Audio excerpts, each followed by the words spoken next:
কি সময় এলো, এক ফোঁটা বৃষ্টি নেই, শুকিয়ে সব দিক জ্বলছে। আমরা খাবো কি বলো তো পুটির বাবা? আকাল আকাল আকাল আমাদের ছাড়বে না, আমরা কেউ বাঁচবো না। বউ ছেলে মেয়েদের মুখে ঠিকমতো ভাত দিতে পারছি না। ভগবান ভগবান, একটু বৃষ্টি দাও ভগবান।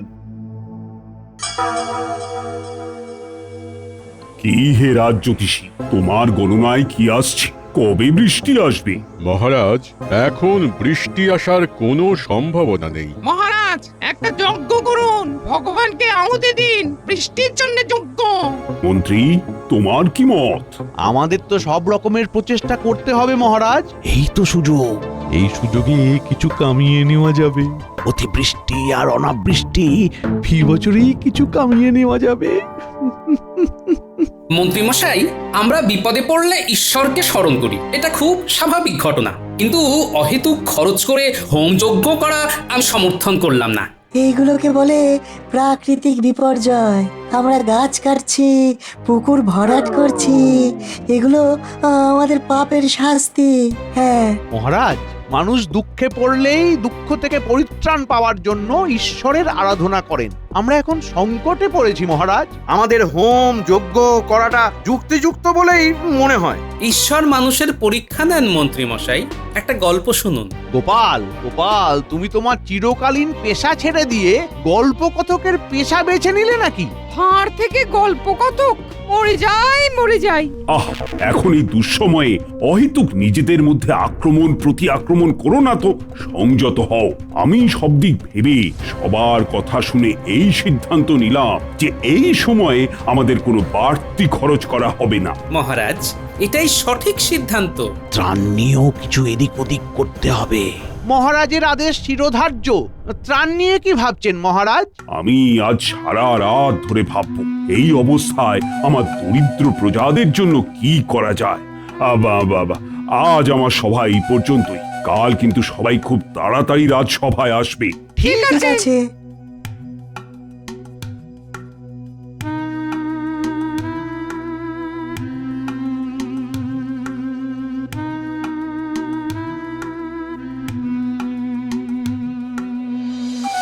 গোপাল, তুমি পণ্ডিত মশাই আর মন্ত্রী মশাইয়ের চক্ষুশূল হলে।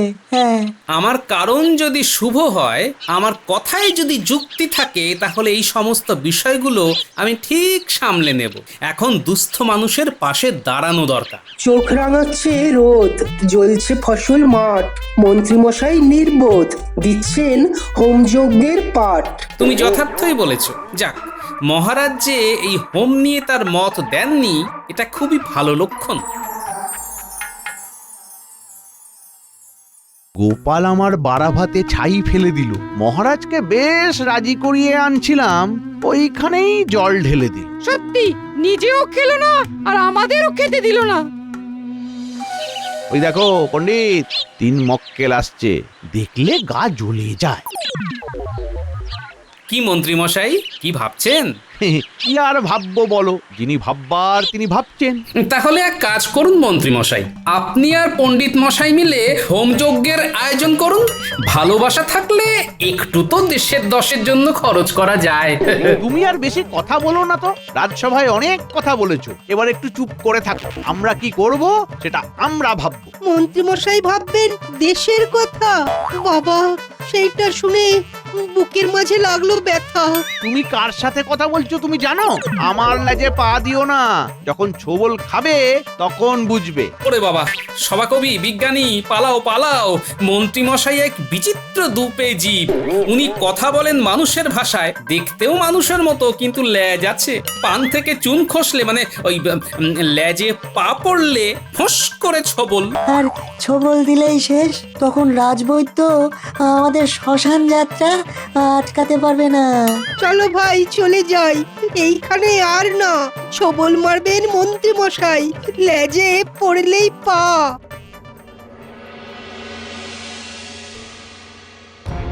দেখেছেন মন্ত্রীমশাই, গোপালের সাথে সাথে ওই সভাকবি আর বিজ্ঞানী খুব পেরেছে।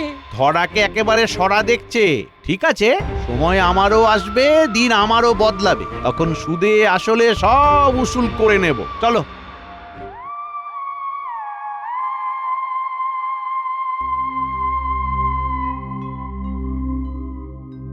বাবারা খা, পেট ভরে খা।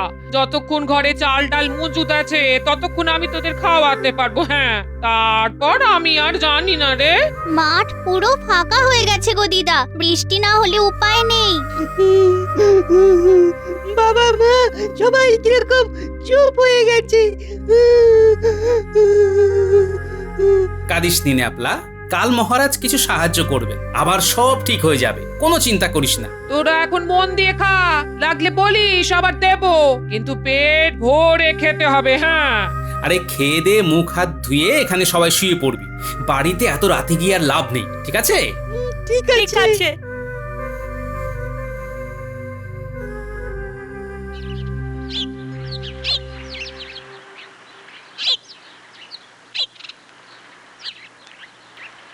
দীর্ঘ পথশ্রমে খুব ক্লান্ত আমি। একটু জল দিতে পারো?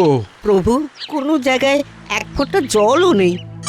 আমরা জল সেই কত দূর থেকে নিয়ে আসছি, আমরা তেষ্টা মেটাবো কেমন করে? হ্যাঁ, একটু গলা ভেজালেই আমি আবার চলতে পারবো। এক ঘটি জল দাও। এই নিন প্রভু, এই নিন।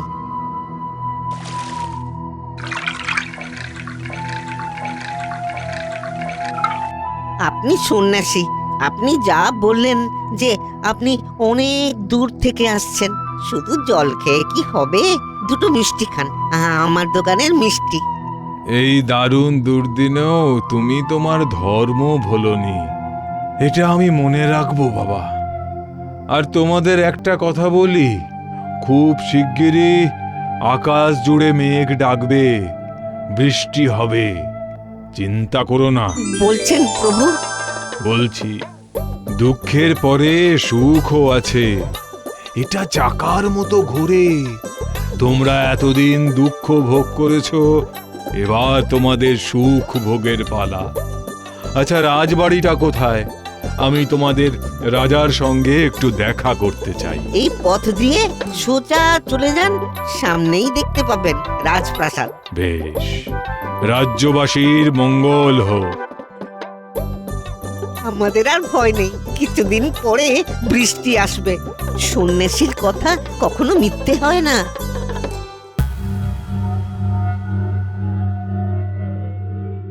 আজ সভা শেষ হওয়ার পর আমার প্রজাদের, মানে দরিদ্র প্রজাদের হাতে কিছু অর্থ আমি দেব। পয়সার কথা শুনলেই মনটা কেমন কেমন করে ওঠে। আমি তো মন্ত্রী, আমার হাত দিয়েই পয়সা বিতরণ হবে নিশ্চয়ই। তাহলে এখান থেকে কিছু কিছু মোহর সরানো যেতে পারে। কি হলো মন্ত্রী, তুমি আবার ভাব জগতে চলে গেলে কেন? আহা, বেশি না ভেবে যেটা করা উচিত সেটাই এক্ষুনি করো না। আগে কি করব সেটা তো বলে দিন। ঘেরা পেটাও, সারা রাজ্যে জানিয়ে দাও আজ বিকেল থেকে কাল বিকেল পর্যন্ত আমি রানীমার হাত দিয়ে আমার রাজ্যের সব দরিদ্র মানুষের হাতে কিছু মোহর এবং কিছু খাদ্যবস্তু দেব। যাও যাও যাও, এখনই প্রচার করতে শুরু করো। কি হয়েছে প্রহরী, কোনো খবর আছে? মহারাজ, এক সন্ন্যাসী রাজসভাতে আসতে চান আপনার সঙ্গে দেখা করতে। ওই শুরু হলো, এই সব সন্ন্যাসীদের খেয়ে দেয়ে কাজ নেই, এই অবস্থাতেও ওনাদের সাহায্য করতে হবে। প্রহরী, ওই সন্ন্যাসীকে বিদায় করো, বলো মহারাজ এখন খুব ব্যস্ত। যখন যে কাজটা করতে হবে ঠিক তার উল্টো কাজটাই মন্ত্রী মশাই করবে। তার মানে এই দুর্দিনে রাজকোষ থেকে কিছু সাহায্য করতে হবে, এটা তোমার মত? আপনি বুঝলেন কি করে যে সন্ন্যাসী সাহায্য চাইতে আসছেন? দরজা থেকে সন্ন্যাসীকে ফিরিয়ে দিলে রাজ্যের অমঙ্গল হয়, সে বোধটুকু নেই আপনার? মন্ত্রী, তুমি কোথায় আমায় সঠিক মন্ত্রণা দেবে, না তার বদলে তুমি যন্ত্রণাই দিচ্ছ ক্রমাগত। গোপাল, তুমি ঠিক বলেছ, সন্ন্যাসীকে আমার ডাকা উচিত। যাও, সসম্মানে সন্ন্যাসীকে নিয়ে এসো। মন্ত্রী মশাই যন্ত্রণা দেন মন্ত্রণা ছেড়ে, উল্টো পাল্টা অনেক কিছু বলেন মাথা নেড়ে।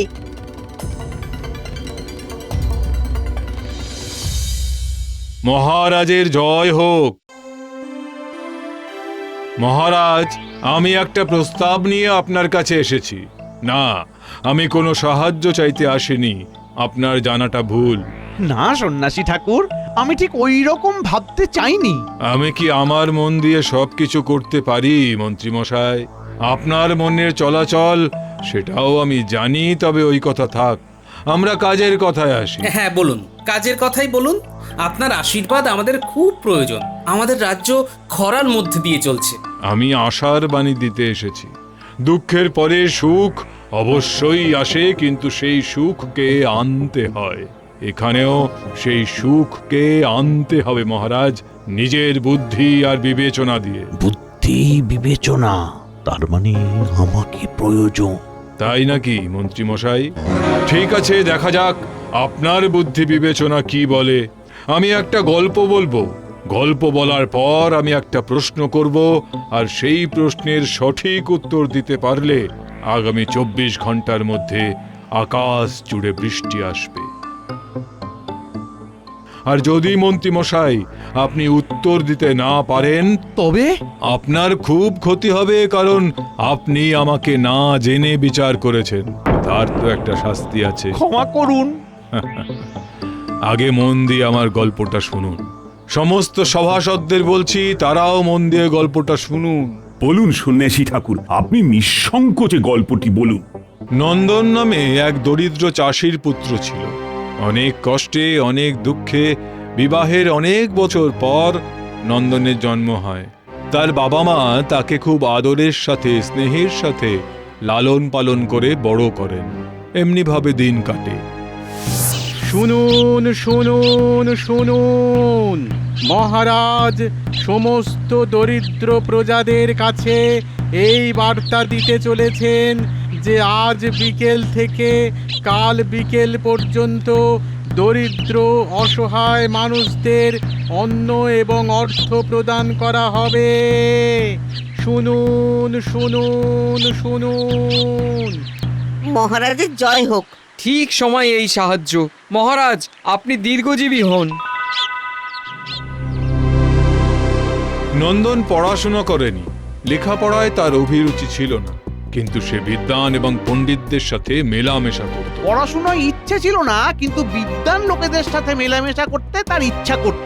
মানে সহজে সব কিছু শিখে নেবার ধান্দা। কেন এই কথাটা বলছেন মন্ত্রী মশাই? অনেকেই শিক্ষিত হয় না, কিন্তু জ্ঞানের আকাঙ্ক্ষা তো থাকে। যেমন আমি, লেখাপড়া তো হলো না, তাই বিজ্ঞানী, সভাকবি, পণ্ডিত এদের সাথে একটু বেশি সময় কাটাই, কিছু শিখবো বলে। দারুণ বলেছ গোপাল, একেবারে সঠিক কথা বলেছ। নিন নিন প্রভু, আপনার গল্প বলতে থাকুন। এমনি ভাবে দিন যায়। নন্দনের বয়স সবে 10। একদিন সে অনেক বন্ধুদের সাথে খেলছিল, ঠিক তখন ওই জায়গা দিয়ে একজন পণ্ডিত যাচ্ছিলেন। পণ্ডিতের নাম বিষ্ণু শর্মা। ওদের কাদা মাখা বল পণ্ডিতের গায়ে লাগে। পণ্ডিতের সাদা কাপড়ে কালো ছোপ পড়ে যায়। পণ্ডিত রেগে যান।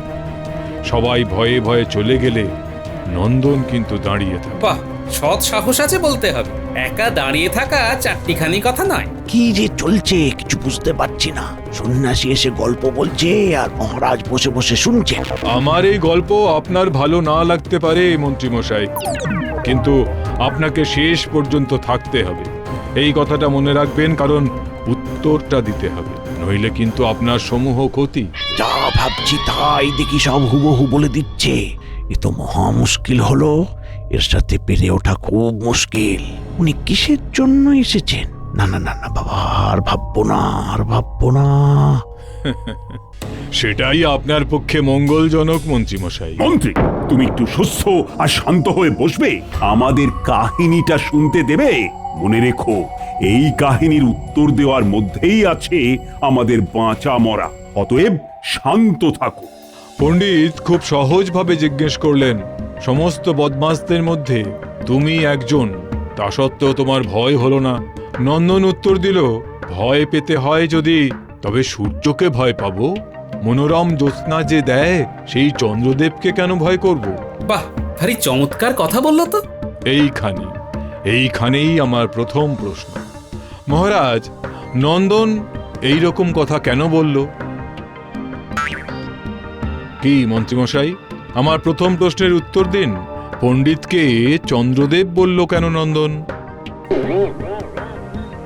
কি গোপাল, সত্যি তো, পণ্ডিতকে চন্দ্রদেব বলল কেন? অন্য কোনো নাম দিল না কেন? খুব সহজ উত্তর সন্ন্যাসী ঠাকুর। ওই পণ্ডিতের গায়ে সাদা পোশাক, চাঁদ সাদা, আর পণ্ডিতের সাদা পোশাকে কালো ময়লা দাগ হলো কলঙ্ক। যাদের গায়ে কলঙ্ক থাকে। একেবারে সঠিক উত্তর। সত্যিই তোমার বুদ্ধি আছে গোপাল। বেশ, এরপর আবার শুরু করি গল্পের দ্বিতীয় ভাগ।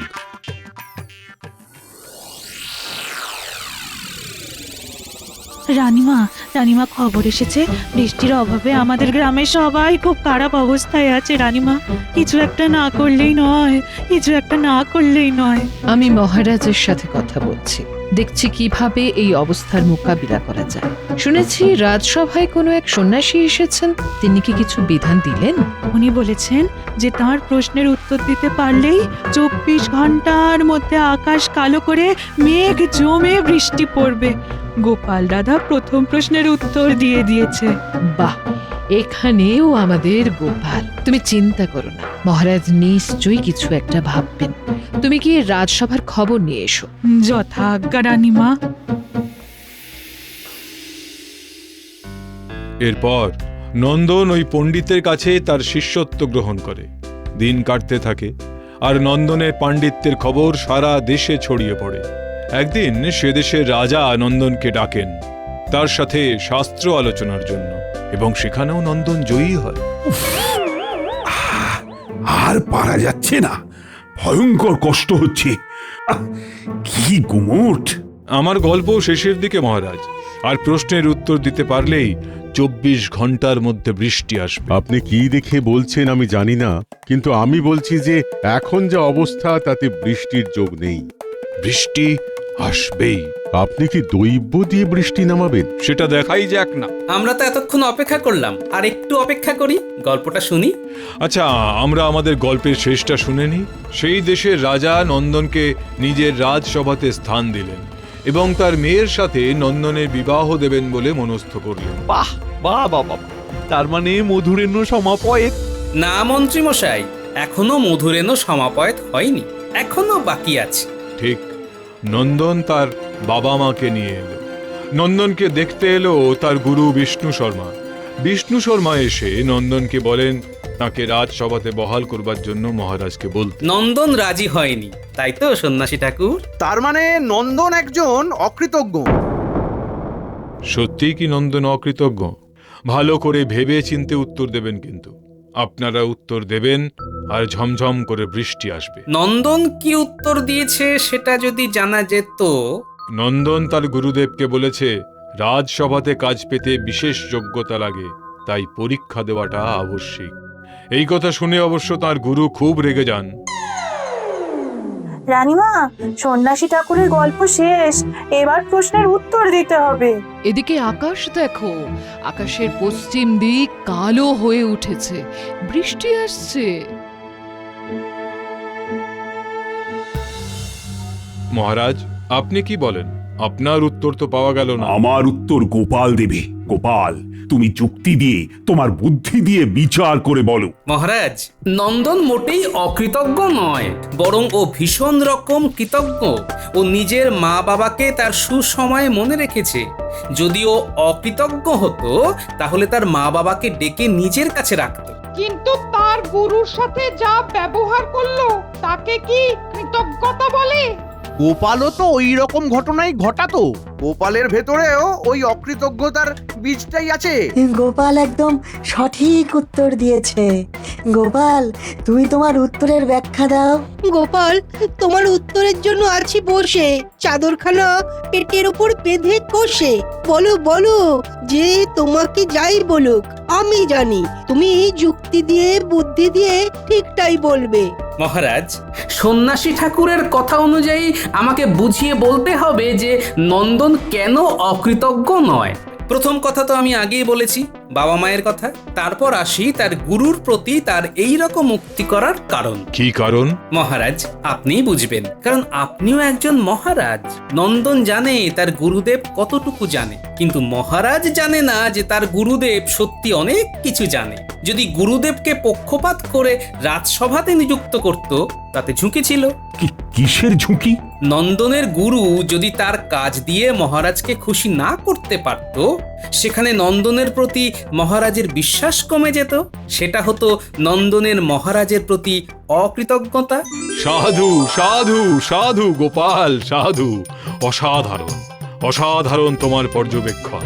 হ্যাঁ, এবারের মতো না হয় গোপালের বুদ্ধিমত্তায় সন্তুষ্ট হয়ে আমি দৈব বলে বৃষ্টি দান করলাম, কিন্তু বারবার তো সেটা সম্ভব নয়। প্রকৃতি রক্ষার দায়িত্ব তোমাদের সকলকেই নিতে হবে। ওই শুনুন মহারাজ, বজ্রপাতের আওয়াজ। এবার তাহলে একটু বৃষ্টিতে ভেজা যাক। চলো চলো, তাহলে আমরা সবাই এই বৃষ্টিতে গা ভেজাই।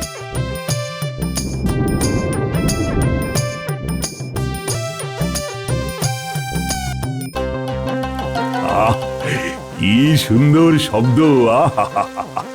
আবার আমার রাজ্য সবুজে ভরে উঠবে। আমাদের অনেক গাছ বসাতে হবে, সবুজ করতে হবে। গাছ যদি কমে যায় তাহলে প্রকৃতির রোষে পড়ে যেতে হবে। ঠিক বলেছ, গাছ লাগাতে হবে, সেচ কাটতে হবে, তবেই তো আমরা অনাবৃষ্টি থেকে বাঁচতে পারবো।